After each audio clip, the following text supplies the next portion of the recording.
আসসালামু আলাইকুম সবাইকে। আপনাদেরকে স্বাগতম জানাচ্ছি। আমি সিরাজুল ইসলাম মামুন, লুমেন পডকাস্টের পক্ষ থেকে। আপনাদেরকে আ অ নতুন করে পরিচয় করিয়ে দেওয়ার যদিও দরকার নেই, তারপর আমি পরিচয় করে দিতে চাই আমাদের তাইনুম ভাইকে। Thank you Mamun. আম আমি জহিরুল আলম তাইনুম।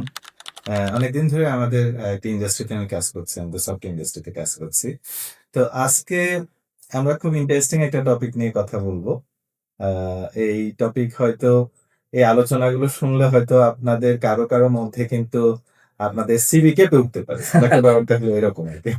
রাইট। সো তাহলে টপিকটা কি? আজকের আলোচনার বিষয়বস্তু হলো এক্সপেরিয়েন্স কি আসলে শুধু ইয়ার দিয়ে কাউন্ট করা হয়? এক্সপেরিয়েন্সটা কি শুধু একটা নাম্বার? এটাই মূলত আসলে আজকে আমরা এই বিষয়টা নিয়ে কথা বলব। ওকে। সো প্রথমত ভাইয়া যদি আমরা ধরেন এইভাবে বলি যে আমরা তো কন্টিনিউয়াসলি বিভিন্ন এমপ্লয়িদের পোস্ট তারা যখন সিভি রেডি করে তাদের সিভিতে দেখি যে আমার ৫ বছরের এক্সপেরিয়েন্স অথবা আমার ১০ বছরের এক্সপেরিয়েন্স। এই যে ৫ বছর এক্সপেরিয়েন্স অথবা ১০ বছরের এক্সপেরিয়েন্স এর যে কথাটা আসছে, হুম, হুম। আম আমরা কিভাবে আসলে মেজার করব যে আসলে সে কি আসলেই সেই ৫ বছরের এক্সপেরিয়েন্স এর সমান সক্ষমতা বা স্কিল নিয়ে সে আছে কিনা? বা ১০ আচ্ছা, বছরের স্কিলের সক্ষমতা নিয়ে আসলে সে আছে কিনা? ওকে। A nice.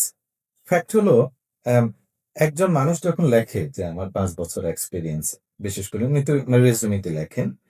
তো আমি ৫ বছর আমি এক্সপেরিয়েন্স আমার। তো এইটা দ্বারা আসলে বুঝা যায় না যে উনি আসলে কি জানেন, কি চ্যালেঞ্জ ফেস করেছেন এবং উনার কাজের দ্যা কোয়ালিটি অফ ওয়ার্ক যদি আমি বলি সেটা আসলে কতটুকু। তার মানে হলো একজন মানুষ এরকমও হয় যে উনি ৫ বছরের এক্সপেরিয়েন্স কিন্তু আসলে ৫ বছরে উনি যা অর্জন করেছে তার চাইতে একজন মানুষ হয়তো ২ বছরে ওই ৫ বছরের অর্জনের চেয়ে অনেক বেশি অর্জন করে ফেলছে। তো এইটা কিভাবে সম্ভব হলো যে সে আসলে ২ বছরে কিভাবে ৫ বছরের সমান এক্সপেরিয়েন্স অর্জন করলো? সে এমন কি করলো যার ফলে আসলে আমরা ওই জিনিসটা বলতে পারি? হুম, হুম, এবং যখন যে ৫ বছরের যে এক্সপেরিয়েন্স হুম। তাকে আমরা কেন আসলে ওয়েতে জাজ করতে পারবো বা পারবো না সেই জায়গাটা আমরা আসলে কিভাবে পৌঁছাবো? আচ্ছা। আম ওকে। আমি একটা গল্প বলি আপনাকে আসলে এই বিষয়ে। আ আ ধরা যাক একটা কোম্পানি অ্যা উম এক ২ জন কে নিয়োগ দিল। ২ জন হলো রাফি এবং নাবিল। সো উনারা ২ জনে ফ্রেশার, ২ জনে কাজ করছে। রাফি ইজি একটা জব নিল। এটা ঠিক একটা কোম্পানি আলাদা কোম্পানিতে জব নিল। সো রাফির কাজটা অনেক বেশি রুটিন ওয়ার্ক। উনি একদম ইজি জব এবং উনি ফিল করে যে উনি খুব ভালো অবস্থায় আছেন। খুব আরামদায়ক একটা চাকরিতে আছেন। সো উনি হয়তো খুব বেসিক লেভেলে কিছু ডেটা ইনসার্ট করে থাকেন, কিছু রিপোর্ট দেখান। এরকম করে। এবং এই যে উনার ক্ষেত্রে যেটা আমরা বলছি যে উনি ইভেন একটা ফিচারের মধ্যে যে ইউজারের এক্সপেকটেশনটা কি? হয়তো উনি সেটাও কিন্তু বিচার করছেন। হুম, হুম। রাফি ধরে নেন এইভাবে ৫ বছর শেষ করে দিল। আর ওদিকে নাবিলের কথা যদি ভাবি, দুজনে কিন্তু একসাথে শুরু করেছে। নাবিলের কথা যদি আমরা ভাবি, Nabil from the very long career উনি, উনি চ্যালেঞ্জ নিতে পছন্দ করেছেন। উনি হয়তো একটা ক্রিটিক্যাল বাগ কিন্তু ফিক্স করেছেন। হুম, হুম। হয়তো এই বাগটা উনার ছিল না। আরো আগের একজন ডেভেলপারের কোডের মধ্যেই ছিল। কিন্তু উনি আগ্রহী হয়ে এসে কিন্তু সেটা করেছেন। এবং উনি একটা ফিচারের এন্ড টু এন্ড ব্যাপারটা চিন্তা করেছেন। ওনারশিপ নিয়েছে আসলে। ওনারশিপ নিয়েছেন। এক্সাক্টলি। এবং উনি ১ বছরে যেটা করেছেন, পরের বছরে কিন্তু একই রকম কাজ করেন নাই। হুম। পরের বছরে উনি চিন্তা করল, আচ্ছা, আমি তাহলে একেবারে প্রোডাকশন এর অ্যা মানে প্রোডাকশন এর ব্যাপার থেকেই ব্যাপারটুকুকে নিয়ে হুম, আসবো। হুম। অর্থাৎ ইউজুয়ালি টেকনোলজি মানুষরা যেটা করে যে উনি হুম, একটা হুম। ফিচার ডেভেলপ করে। কিন্তু এটার এন্ড টু এন্ড পুরা জার্নিটা কিরকম সেটা চিন্তা করে না। এটা হতে সময় লাগে। হুম, হুম। বাট আমরা দেখতে পাচ্ছি রাফি কিন্তু সেভাবে চিন্তা করে নাই। নাবিল কিন্তু সেভাবে তাহলে ভাই যদি এইভাবে বলি যে আসলে রাফি যে কাজটা করেছে সেটা হচ্ছে সে আসলে ৫ বছর ধরে একই কাজই করে গেছে। হুম, তার মানে তার ১ম বছর যা ছিল পরের বছরগুলো সেইম ছিল এবং ৫ বছর তার জন্য হচ্ছে আসলে ওই ১ বছরের ৫ বার রিপিট। একদম। এই ক্ষেত্রে রাফি কিন্তু ১ বছর এক্সপেরিয়েন্স ডেভেলপারের মতোই আছেন। কিন্তু উনার জব লেংথ কিন্তু ৫ বছর। রাইট। আর নাবিলের ক্ষেত্রে যদি দেখেন, নাবিল ৫ বছরে শুধু যে 5 বছরের এক্সপিরিয়েন্স উনি গেইন করেছে তা না, মেবি 7 বছরের, মেবি 8 বছর। হুম। কারণ হয়তো ওনার একটা পার্টিকুলার একটা পারফরমেন্স অপটিমাইজেশনের কারণে একটা ফিচার অথবা একটা খুব ক্রিটিক্যাল একটা রিপোর্ট যেটা 1 মিনিট সময় লাগতো এবং ক্লায়েন্ট সবাই কিন্তু খুবই ফেড আপ ছিল, সেটাকে উনি 2 সেকেন্ডে নামিয়ে নিয়ে এসছেন। এবং উনি হয়তো রিসোর্স অপটিমাইজেশনের দিকে এমন কিছু করেছেন যেটা কারণে ক্লাউড বিল হয়তো $1,000 থেকে $2,000 কমে গিয়েছে। রাইট। তাহলে এটা ওগুলো কিন্তু অনেক বেশি দ্যাটস অ্যামেজিং। মানে সেক্ষেত্রে আমরা যদি নাবিলের কথা বলি যে নাবিল আসলে কন্টিনিউয়াসলি তার ওনারশিপের জায়গাটা সে আসলে প্রোঅ্যাক্টিভলি তার ক্যারিয়ারটাকে গ্রোথ প্ল্যানের দিকে নিয়ে গেছে। অন দ্য কন্ট্রারি রাফির ক্ষেত্রে যেটা হলো যে রাফি কিন্তু অনেকটা কমফোর্ট জোনে থাকা যেটাকে বলে যে সে খুবই কমফোর্ট জোনে ঢুকে গেছে। সে আসলে খুবই রিঅ্যাক্টিভ মোডে ছিল। তার মানে তাকে আসলে কোনো একটা কিছু বলা হলে দেন সে হয়তো ওই টাস্কটুকু নিয়েই কাজ করতো। তার আসলে গ্রোথ প্ল্যান নিয়ে কোনো কিছু নাই। ওনারশিপ ছিল না। সে তার লাইফের চ্যালেঞ্জের যে জায়গাগুলো আছে সেগুলো সে মিটিগেট করে নাই। সো আল্টিমেটলি ৫ বছর পরে এসে তাহলে রাফি এবং নাবিলের কি অবস্থা দাঁড়াবে?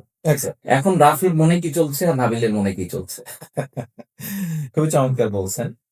এখানে একটা পয়েন্ট এড করি মামুন। সেটা হলো এক্সপেরিয়েন্স আসলে কি? এক্সপেরিয়েন্স হলো চাপ সামলানোর ক্ষমতা। রাইট? এই ব্যাপারটা রাফি কিন্তু কোনো চাপে নেই। মেবি ওনাকে চাপ প্রেশার দেওয়া হয় নাই। যেটাকে আমরা বলতেছি প্রেশার তো গ্রোথ এনশিওর করে। হুম, হুম। প্রেশার কিন্তু আমাকে স্কিল ডেভেলপ করায়।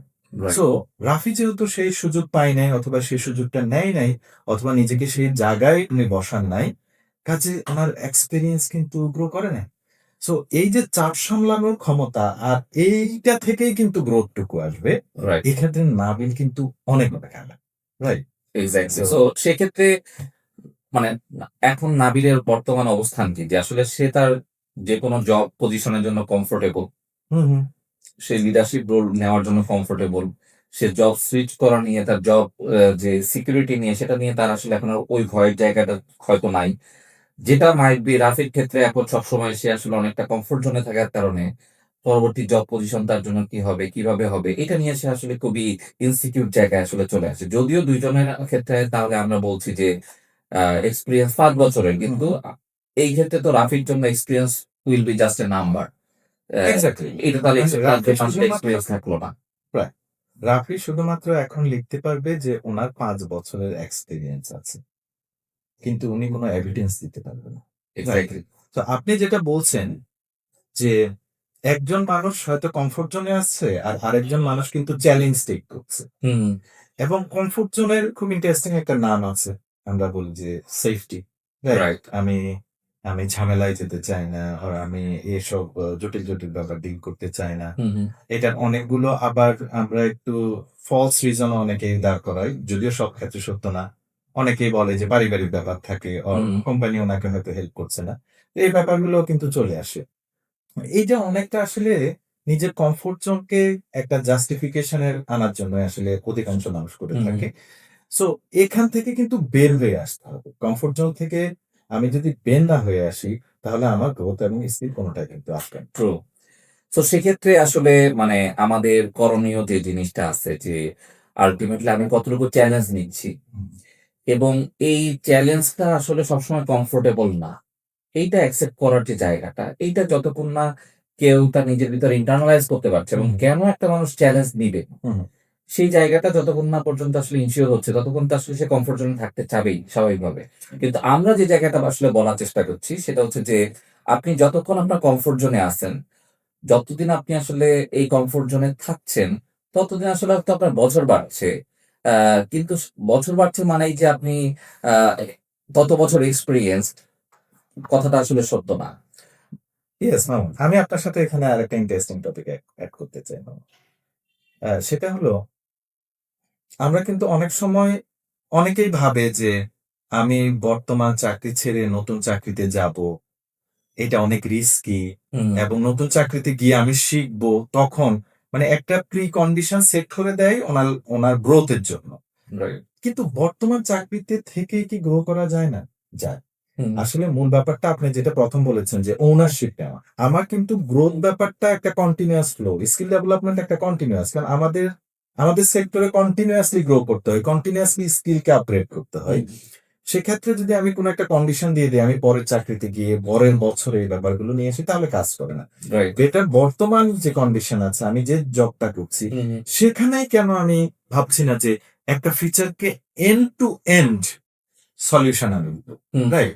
একটা ছোট এক্সাম্পল দিই আপনাকে। ধরেন ধরেন আম, একজন মানুষকে দেওয়া হলো একটা সিএসভি ফাইল থেকে ডেটা তুলে আনার জন্য। হুম, ডেটা তুলে সেখানে সে ডেটার উপরে কিছু ক্যালকুলেশন হবে।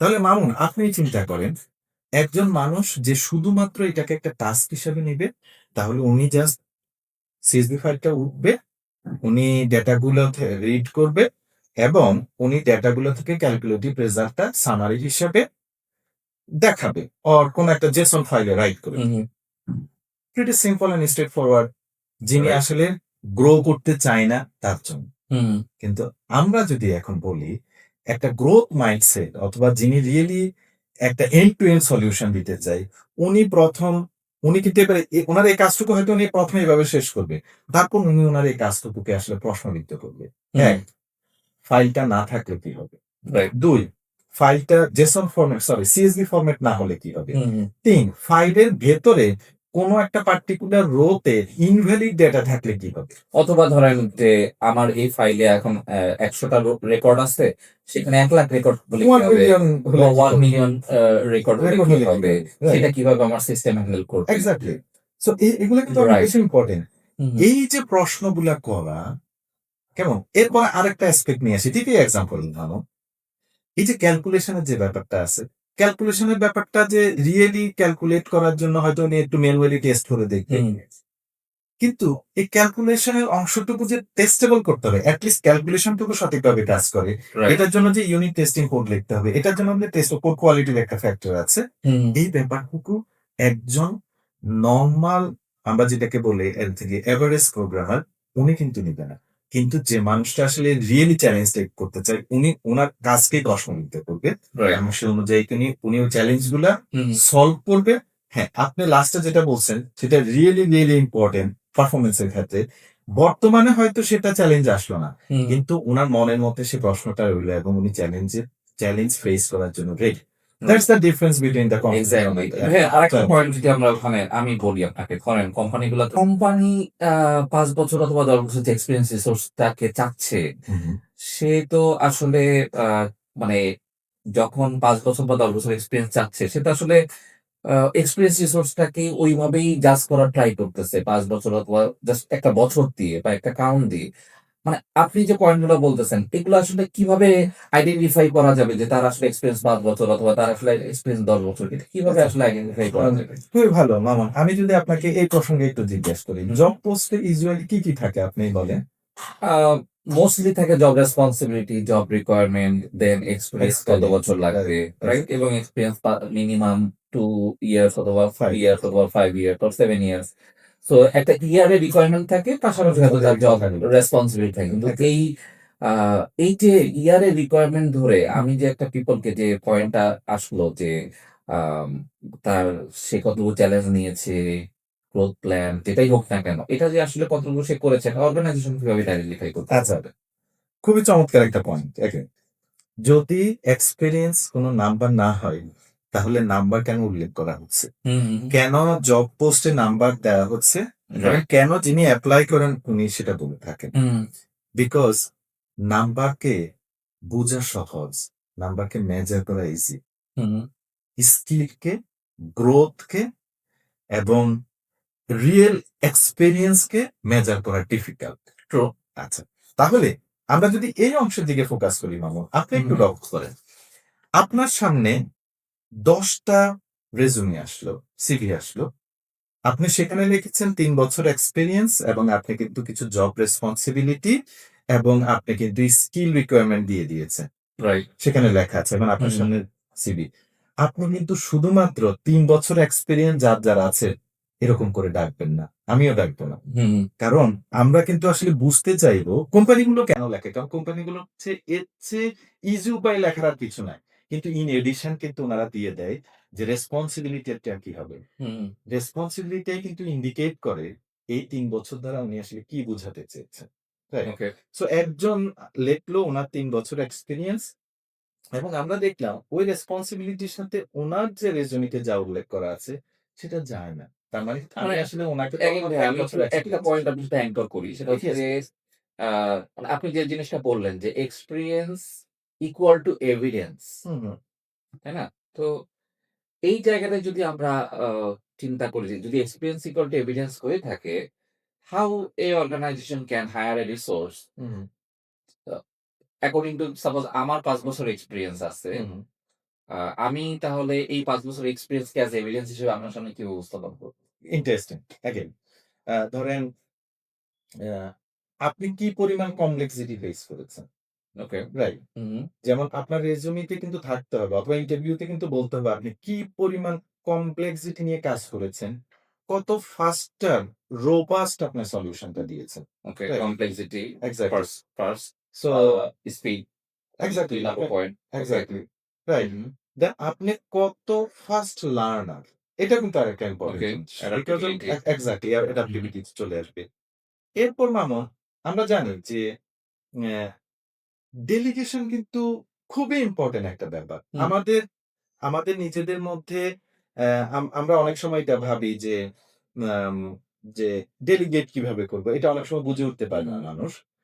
এবং ডেলিগেট করলে কেমন জানি হারানোর ভয় থাকে। হুম, এবং আরেকটা কনটেক্সট এ যদি বলি, আমি অনেক কাজ করি এটা দ্বারা বুঝায় যে আমি অনেক সিনিয়র হচ্ছি না। হুম, হুম, একজন সিনিয়র হওয়া মানেই কিন্তু উনার ১ম যে ব্যাপারটা চলে আসে মামুন, হুম। সেটা হলো উনার ডেলিগেট করার ক্যাপাবিলিটি সক্ষমতা। কেমন? রাইট। সক্ষমতা কেমন? এটা খুবই, খুবই ইম্পোর্টেন্ট ব্যাপার। ভাই এখানে একটু পিন করি ডেলিগেশন এ। আমরা ডেলিগেশন এ আরেকটু ডিটেইল আলাপ করব একটু পরে। তাহলে ওই যে পয়েন্টে আমরা ছিলাম যে কমপ্লেক্সিটি হুম, একটা পয়েন্ট আপনি বললেন। যে how complex work he has done. Hmm, hmm, ২ number হচ্ছে how fast he can done. ৩ number হচ্ছে অ্যাডাপ্টেবিলিটি। ৪ নম্বর যদি বলি ইমপ্যাক্ট। অর্থাৎ তার কাজ দিয়ে সে কতটুকু আসলে ইমপ্যাক্ট তৈরি করতে পেরেছে। এগ্রি। আ উম এইটাও কিন্তু এক ধরনের এভিডেন্স, তার এক্সপেরিয়েন্স এর এভিডেন্স। এবং ফার্স্ট হত আ তার এর পাশাপাশি যে জিনিসটা আসছে সেটা হচ্ছে যে চাপ সামলানোর ক্ষমতা। রাইট। সে আসলে কতটুকু চাপ সামলাইছে, ক্রিটিক্যাল সিচুয়েশন এ তার আসলে অবস্থান কি ছিল? অর্গানাইজেশন এর কোন ধরনের ক্রিটিক্যাল সিচুয়েশন সে ফেস করছে এবং সেখানে তার অবস্থান কি ছিল? তাহলে এই পয়েন্ট গুলাই কিন্তু তার আসলে এক্সপেরিয়েন্স এর এভিডেন্স হিসেবে এনাফ। তার মানে আমরা যেটা বলতে চাই যে ধরেন আপনি যখন একটা পিপল কে হায়ার করবেন ৫ বছরের এক্সপেরিয়েন্স দেখায়ে, দেন আপনার আসলে আইডেন্টিফাই করার জন্য আপনি কমপ্লেক্সিটি, তারপরে speed, uh then how impactful his work was. এই কোয়েশ্চেন গুলা যদি আমরা আমাদের সিভিতে আ উল্লেখ করতে চাই অথবা আমরা যখন আমাদের রিক্রুটমেন্ট প্রসেস যদি আমরা এগুলা নিয়ে আসি, দেন আমাদের জন্য কিন্তু মোর easier to identify the right person according to his experience. A again and again experience is not just a number. কিন্তু এইখানেই ভাই যদি একটা পয়েন্ট আবার নিয়ে আসি যে হুম, ডেলিগেশন নিয়ে যে পয়েন্টটা আমরা পিন করলাম, রাইট। সেইখানে যদি আবার আমরা গেট ব্যাক করি যে অনেকের ক্ষেত্রে আ আপনিও ফেস করছেন, আপনার কোম্পানিতে আমিও ফেস করছি যে অনেকের ক্ষেত্রে হয় না যে সে আসলে একটা জুনিয়র লেভেল ডেভেলপার হয়তো ছিল হুম, হুম, এবং একটা পর্যায়ে তাকে আপনি দায়িত্ব দেওয়া শুরু করলেন। হুম, এবং সে কিন্তু ২-৩ বছর পরে একটা কাজের স্টেজে মোটামুটি সফটওয়্যার ইঞ্জিনিয়ার রোলে ছিল। তার মানে সে আসলে এখন মিড লেভেল এবং জুনিয়র লেভেলের মাঝামাঝি একটা জায়গায় এসে পৌঁছাইছে। রাইট। দেন ২ বছর পরে গিয়ে আপনি কিন্তু তাকে আরেকটু সিনিয়র রোলে নিয়ে যেতে চাবেন এবং আপনি চাবেন যে না আসলে তার ভিতরে একটা লিডারশিপ এর জায়গা গ্রো করুক। সে আরো কিছু পিপল ম্যানেজ করুক। রাইট। সো অনেকটা মিড এজ ক্রাইসিস এর মতো এইটা একটা মিড লেভেল ক্রাইসিস তৈরি হয় ডেভেলপারদের ভিতরে। ওকে। যে আসলে আমার যত বেশি আমি কাজ নিব, হুম, আমি যত বেশি দায়িত্ব নিব তত বেশি আমার কাজ বাড়বে। তো এই যে জায়গাটা এইটার কারণে কিন্তু অনেকে ভয়টা পায় হুম, হুম, যে আসলে আমি আ একটা কমফোর্ট জোন পাইলে সেই কমফোর্ট জোনটাই আসলে সে তার এক্সপেরিয়েন্স এর একটা লাইন আপ হিসেবে বেছে নেয়।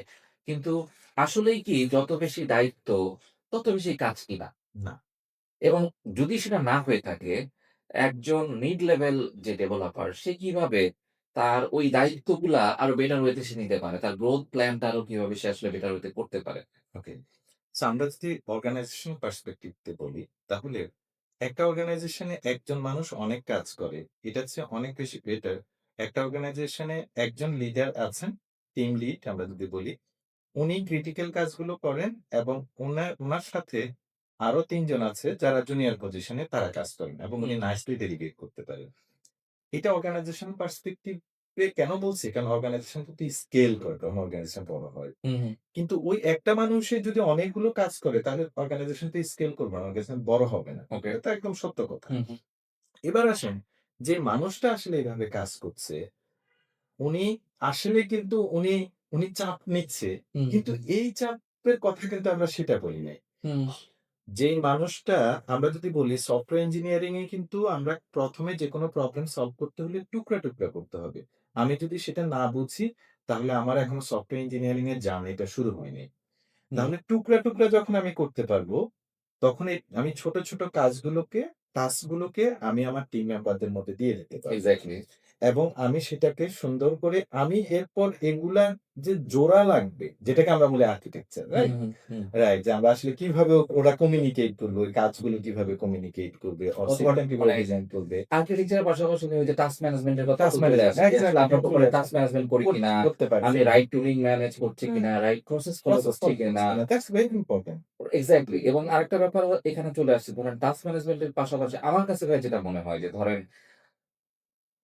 আ মানে এই ফিয়ার গুলো তো আমি দেখছি মানুষের ভিতরে। সো আল্টিমেটলি যে জিনিসটা হয় যে সে মনে করছে তার দায়িত্ব বাড়ছে মানে কাজ বাড়ছে। হুম, আমার কাছে যেটা মনে হয় সে হয়তো তার যে দায়িত্ব বাড়ার যে জায়গা এবং তার যে কাজের জায়গা সেটা সে তার জুনিয়রদেরকে ডেলিগেট করে না। সে তার ভেরি সব ট্রু। কাজ তার নিজের কাছে রেখে রেখে দিচ্ছে। দিয়েছে। তার ব্যাগেজে সে সব কাজ নিয়ে নিচ্ছে। হুম, হুম। এই কাজগুলাকে সে শেয়ার করছে না। মাইট বি সে কমিউনিকেট করছে না। মাইট বি কোলাবরেট করছে না।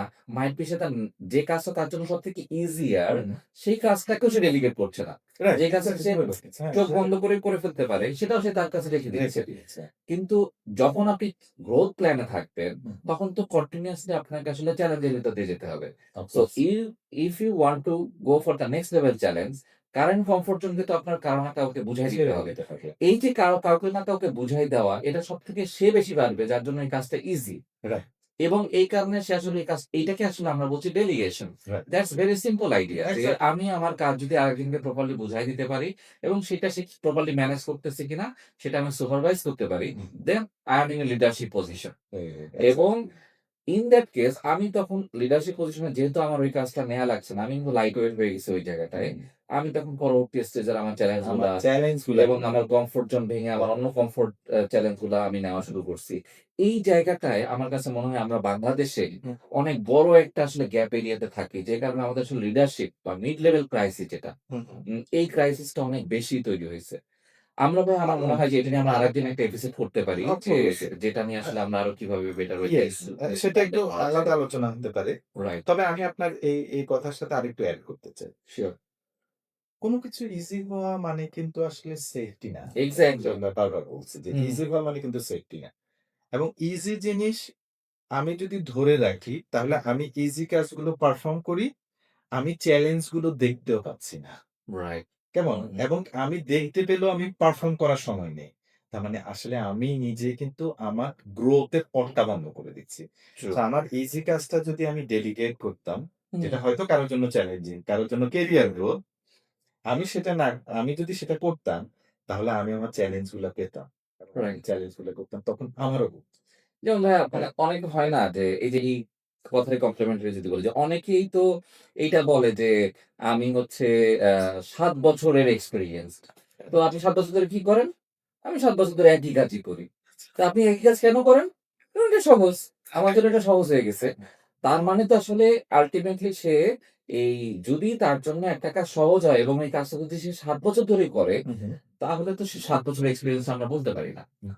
আমরা কোনভাবেই বলতে পারছি না। ৭ বছর ধরে একই কাজ করে এক আসতেছে মানেই তো আসলে তো সেটা তার এক্সপেরিয়েন্স না। তার মানে হচ্ছে সে আসলে মাইট বি ওই কাজটা যতদিনে শিখছে হইতে পারে তার ৩ বছরের যে কাজটা সে ম্যাচুরিটি লেভেলে আসে বা ইজি জোন এ সে ঢুকছে। এই ৩ বছরের পর থেকে ধরেন বাকি ৪ বছর সে এই কাজটাই করে গেছে। রাইট, তার মানে তার এক্সপেরিয়েন্স আমরা ধরে নিতে পারি ৩ বছর। আর বাকি টাইমটা হচ্ছে just repetition of the year.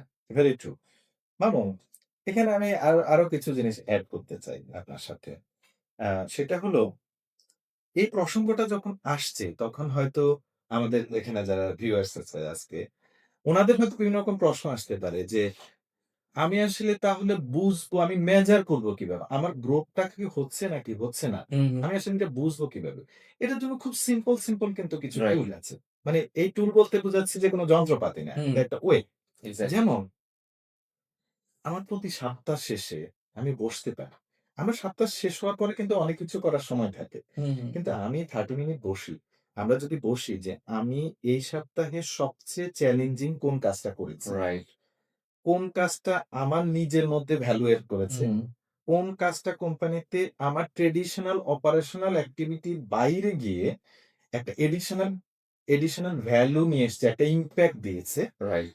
যদি আমি সেটা দেখে থাকি, যদি হুম। সেখানে আমি কিছু পাই, তাহলে আমি বুঝবো আমার গ্রোথ হচ্ছে, আমার স্কিল ডেভেলপ করছে। আর যদি না পাই, তাহলে আমি বুঝবো যে আমার স্কিল ডেভেলপ আমার করেছে। স্কিল আসলে Then experience. then right exactly. On Then point. that's the alarming. But of course hmm, beginning. হুম, এখানে আরেকটা খুব ইন্টারেস্টিং একটা পয়েন্ট পাবো actually.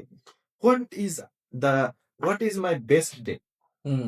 The day breaks me is the best day. True. যেই data আমাকে ভেঙে চুরে ফেলতে পারে, আমাকে চ্যালেঞ্জ দিয়ে, সেটাই কিন্তু best day for growth. Right, so এইটা কিন্তু লাগবে আমাদের। সপ্তাহে ২ দিন, ৩ দিন, ৪ দিন, ৭ দিনে হয়তো নেওয়াটা হয়তো কষ্ট হয়ে যাবে। রাইট। কিন্তু এট লিস্ট ২ দিন থাকুক না যেটা আমাকে ভেঙে ফেলতে পারে। রাইট? ওই চ্যালেঞ্জটা। না এখানে ভাই আপনি যে পয়েন্টটা বলছেন খুবই ইন্টারেস্টিং যে আ ধরেন রুটিন ভার্সাস রিফ্লেকশন। হ্যাঁ? আচ্ছা। আমরা আ দেখা গেল রেগুলার বেসিস এ ডে টু ডে অ্যাক্টিভিটি তে আমরা সকালবেলা মুখ হাত ধুয়ে অফিসে আসতেছি। আচ্ছা ঠিক আছে অফিসের এই কাজগুলা করলাম অ্যাজ ইউজুয়াল। দেন দিনটা যেমন পার করলাম। আচ্ছা ঠিক আছে আজকে দিনটা তাহলে পার হইছে। দেন আমি হচ্ছে যে আবার ঘুমাইলাম। আবার পরের দিন সকাল।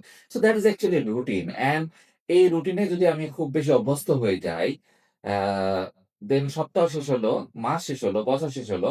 বাট আমি জানি না আসলে আমি কি করছি। রাইট। এবং আমার কাছে বছরের শেষে আমার প্রিভিয়াস পিকচার দিকে তাকাইলে আমি আসলে একই কাজই করে আসছি। Hmm. That means I am not reflecting myself. আপনি যেটা ভাইয়া খুবই ইম্পোর্টেন্ট পয়েন্ট বলছেন যে রিফ্লেক্ট করতে পারা। যে প্রতি সপ্তাহে নিজের সাথে নিজে বসা। নিজেকে কোয়েশ্চেন করতে পারা যে আসলে এই সপ্তাহে আমি করছি কি? এই যে করছি এটা দিয়ে আসলে আমার কি অ্যা কোম্পানিতে আসলে কি ইমপ্যাক্ট টা ফেলছি? অথবা আমার পার্সোনাল লাইফ এ আমি কি ইমপ্যাক্ট টা ফেলছি? এবং আমি নেক্সট উইক এ আসলে কি নতুন চ্যালেঞ্জ টা নিবো? এই জিনিসটা আসলে আমরা খুব কম পিপল এর ভিতরে এগুলো দেখতে পাই।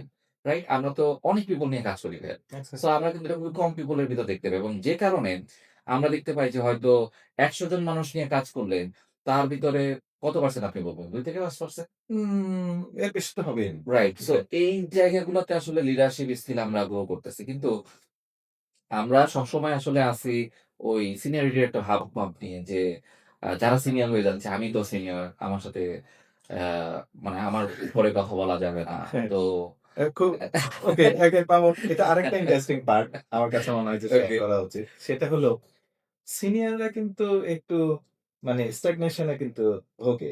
রাইট। কোনো একটা হুম, পর্যায়ে কিন্তু উনি হয়ে যায়। এটার বেশ কিছু কারণ কিন্তু থাকে। ইউজুয়ালি আম উনি হয়তো ভাবে যে আমি সিনিয়র। হুম, হুম। এটার একটা মানে একটু গরম একটা ভাব থাকে আরকি। রাইট? দ্যাটস ইগো প্রবলেম, এটা right? One kind of ego problem, right? যে হুম, হুম, আমি সিনিয়র, রাইট? হুম, হুম, এটা। সেকেন্ড হলো উনার একটা ভয়ও কাজ করে কিন্তু। হুম। যে আমি সিনিয়র, আমি যদি ভুল করি তাহলে তো এটা জুনিয়রের সামনে হ্যাঁ, একটা মানে অপমান, রাইট? মান-ইজ্জত চলে যাবে। এক্সাক্টলি হ্যাঁ, অনেকটা এরকম। যত বেশি মানে ধরেন যে বড় মানুষ অথবা শক্তিশালী মানুষ তার ভুল কিন্তু তত বেশি হয়। রাইট। আমার ভুলের এতটুকু আর ইলন মাস্কের ভুলটা কিন্তু অনেক বেটার, রাইট? আমরা যদি বলি। সো সো এই ব্যাপারগুলো কিন্তু উনাকে বুঝায়। উনার ফ্যামিলি লাইফ নিয়ে উনি চিন্তা করে হুম, হুম। উনার ইয়েতে। এইটা না উনাকে একটা জায়গাতে বন্দী করে ফেলে। একটা এখন রিপিটেশন একটা অ্যান্ড রিপিটেশন ওয়ার্ক এর সার্কেলিং মধ্যে অ্যান্ড চলে আসে। কমফোর্ট জোন খুঁজে বের করা। রাইট। এবং এইটার কারণে কিন্তু অর্গানাইজেশন কিন্তু সাফার করে। উনার সাথে যদি অন্যান্য টিম মেম্বাররা হুম, হয়তো কিছুটা সাফার করতে পারে। রাইট। সাফারেন্স এর মধ্যে কিন্তু চলে আসতে পারে। হুম। তো এই ব্যাপারগুলো কিন্তু মামুন আসলে চলে আসে। এক্সাক্টলি আ ভাই আমি একটু আপনার সাথে এখানে এড করি যে, যে পয়েন্টটা আপনি বললেন যে সিনিয়রদের এই যে মানে সিনিয়ররা কেন আসলে একটা পর্যায়ে গিয়ে স্ট্যাগনেট হয়ে যায়? তারা কেন আর সামনে আগাতে পারে না? আমরা তো অনেক কর্পোরেট অর্গানাইজেশন গুলোতেও দেখছি যে আ যে সিনিয়র পিপল সে হয়তো আমাদেরকে খুব সিক্রেটলি এসে বলছে যে, "ভাইয়া আমি তো একটা জায়গায় আটকায় গেছি। আমি তো জানি না। আমি তো জানি আমার অন্য কোনো জায়গায় আসলে চাকরির সুযোগ নাই। আমি নতুন অনেক টেকনোলজি শিখি নাই। তাইলে হুম, এখন আসলে আমি আ কিভাবে সামনে কি করতে পারি?" হুম। এই ধরনের আমরা পাই। আলোচনা তো আমাদের সাথে এক্সাক্টলি প্রায়ই হ্যাঁ, হয়। তো করে থাকি। এইখানে ফাইন্ডিংস টা কি? ফাইন্ডিংস টা হচ্ছে যে সে আসলে অনেকগুলা কারণে এই স্ট্যাগনেশন এর জায়গাটায় আসলে পৌঁছায় গেছে। যেটা আপনি ভাইয়া বললেন। যেমন ইগো প্রবলেম যে আসলে সে সিনিয়র তার নতুন কিছু শেখার নাই। তার মানে কি সে তার শেখার পথ বন্ধ করে বন্ধ দিছে। করে দিয়েছেন। তাহলে যে শেখার পথ বন্ধ করে দিছে সে তো আসলে চ্যালেঞ্জ নিচ্ছে না। তার গ্রোথ প্ল্যান নাই। হুম, হুম। ২ নম্বর হচ্ছে ভয়। ওই যে যেটা বললেন যে আল্টিমেটলি ফ্যামিলির কারণে তার যে অন্যান্য যে ডিপেন্ডেন্সি ডিপেন্ডেন্স। অথবা টিমের সামনে নিজেকে এক্সপোজ করার যে ভয় যে নতুন একটা চ্যালেঞ্জ নিলে সেটা যদি সে আসলে এক্সপোজ হয়ে যায়। তার মানে এখানে এই যে ক্যারিয়ার গ্রোথ এর জায়গা থেকে এখানে একটা গ্রে লাইন আছে যে গ্রে লাইনটা নিয়ে আমি কথা বলতে চাই যে when এক একটা মানুষ যখন সে আসলে এমনভাবে সিনিয়র হচ্ছে একটা ব্যাড কালচার নিয়েছে, তার মানে এটা একটা ব্যাড কালচার হ্যাঁ, যে হ্যাঁ, সে আসলে of course। ইগোটাকে অলওয়েজ প্রায়োরিটাইজ করছে এমনভাবে, হুম, হুম। সে তার নিজের ইমেজটাই আসলে এমন একটা জায়গায় দাঁড় করাইছে যে সে তার নিজের কাছে ভালনারেবল হইতে পারছে না, অন্যের কাছে ভালনারেবল হতে পারছে না। তার মানে তো সে ক্যারিয়ার গ্রোথ এর জায়গায় চ্যালেঞ্জ নেয়ার জায়গাটা সেই নষ্ট করছে। তাহলে এই যে ক্যারিয়ার গ্রোথ জার্নির ভিতর থেকে ইগো এবং ফিয়ারনেস এই ২ টাকে আসলে কিভাবে ম্যানেজ করা যেতে পারে? এইটা হইতে পারে হচ্ছে আমার কাছে অ্যান্সার হচ্ছে আমি মনে করি যে লিডারশিপ। অর্থাৎ সে যদি ১ম থেকেই একটা লিডারশিপ মাইন্ডসেট নিয়ে থাকতো। Because of we always know leadership is always growth mindset. আপনি যদি Of মানে course। ২ প্যাটার্ন এ থাকতেন, হুম, হুম। আপনি যদি টিমের সামনে দেখাইতেন, "দেখো আমি সবকিছু জানি না। হুম, হুম, হুম। এক্সাক্টলি। আমি শিখতেছি তোমাদের সাথেই।" হুম। বা একটা কিছু ভুল করলে সে যদি ১ম থেকে বলতো, "আচ্ছা সরি এই জিনিসটা এরকম।" কিন্তু সে দায়িত্ব নেয়। সে রাইট। ডেলিগেট করে। হুম, সে চাপ সামলাইতে পারে। হুম, হুম। তো তাহলে তো সে আসলে একটা রাইট সিনিয়র পারসন হইতে পারত। তার তো আসলে এত ভয় থাকতো না। এবং ভেরি ট্রু। অটোমেটিক্যালি তার টিম মেম্বাররাই হুম, হুম। দেখা যাচ্ছে তার ফ্রেন্ডও হইতো, আবার একই সাথে তার জুনিয়রও থাকতো, রাইট। একই সাথে সে অ্যাকাউন্টেবল ও করতে পারত। এক্সাক্টলি। আবার একই সাথে তার টিম মেম্বারই তার ইন্সপিরেশন হতো তার গ্রোথ প্ল্যান এর জন্য। হুম, হুম। আমার কাছে মনে হয় যে এই কারণগুলাও আসলে একটা মানুষকে ওই এক্সপেরিয়েন্স করে। হুম, হুম, হুম। এক্সাক্টলি। কিন্তু স্কিল করে না। কিন্তু গ্রোথ এক্সাক্টলি, হয় না। এক্সাক্টলি। তাহলে সেখানে দেখেন, সেই মানুষটা যদি ১৫ বছর কাজ করে, উনি মেবি ৪ থেকে ৫ বছর, ৬ বছর এক্সপেরিয়েন্স টুকু গেইন করেছে। এটা হলো উনার রিয়াল এক্সপেরিয়েন্স। হুম, কিন্তু উনার রেজুমে আর উনার প্রোফাইলের দিকে তাকালে আমরা দেখব যে উনি ১৫ বছরের এক্সপেরিয়েন্স। কিন্তু আসলে না। উনার রাইট, রিয়াল এক্সপেরিয়েন্স কিন্তু ৫ বছর। ট্রু। সো সবাইকে ইয়েস। অসংখ্য ধন্যবাদ আমাদের সাথে থাকার জন্য। আমরা আপনাদের জন্য একটা চ্যালেঞ্জ দিতে চাই। আ চ্যালেঞ্জটা হচ্ছে যে আপনি আপনার আমাদের কমেন্টেই লিখতে পারেন যে আসলে গত ১ মাসে আপনি আসলে নতুন কি শিখলেন? অথবা আপনার গত লাস্ট ৩ টা প্রজেক্টের আ জায়গা থেকে যদি আপনি আমাদেরকে জাস্ট এটাই জানালেন যে আসলে আপনি কি নতুন আ আপনার এক্সপেরিয়েন্স অর্জন হলো বা আপনি কিভাবে আপনার কমফোর্ট জোন ভাঙলেন এবং আপনার সেখানে আসলে এক্সপেরিয়েন্স এ কতটুকু ভূমিকা রাখলো? আ এইটা আসলে আমাদেরকে আপনি কমেন্টে জানাতে পারেন। এক্সাক্টলি মামুন। আ ভিউয়ারদের উদ্দেশ্যে বলতে চাচ্ছি। সেটা হলো এইটা এই ব্যাপারটা যে ১ মাসে আসলে আপনি আপনি কি চ্যালেঞ্জ ফেস করেছেন? কি এক্সপেরিয়েন্স আপনি অর্জন করেছেন? কি আপনি যেটা বলছেন যে কি স্কিল আর কি গ্রোথ আপনার হয়েছে? এইটা লিখতে গিয়ে যদি ভাবতে গিয়ে আপনার মাথা খালি হয়ে যায়, মানে আপনি ভাবতে পারছেন আপনার কিছু আসছে না। Then it's it's alarming, alarming, right? But this might be the beginning of something. Yeah, yes, this is the growth আপনি অলরেডি আইডেন্টিফাই করে ফেলতেছেন। Right. Yes, thank you so much. আপনারা সবাই ভালো থাকবেন। আপনাদের সাথে আবার দেখা হবে। লুমেন্সের পক্ষ থেকে আপনাদেরকে আবারও ধন্যবাদ দিয়ে আমি জহিরুল আলম তাইমুন এবং সিরাজুল ইসলাম মামুন আমরা দুজনেই আজকের এই বিষয়টা শেষ করলাম। একটা জিনিস মনে রাখবেন, experience is not just a number. Thank you. নাম্বারে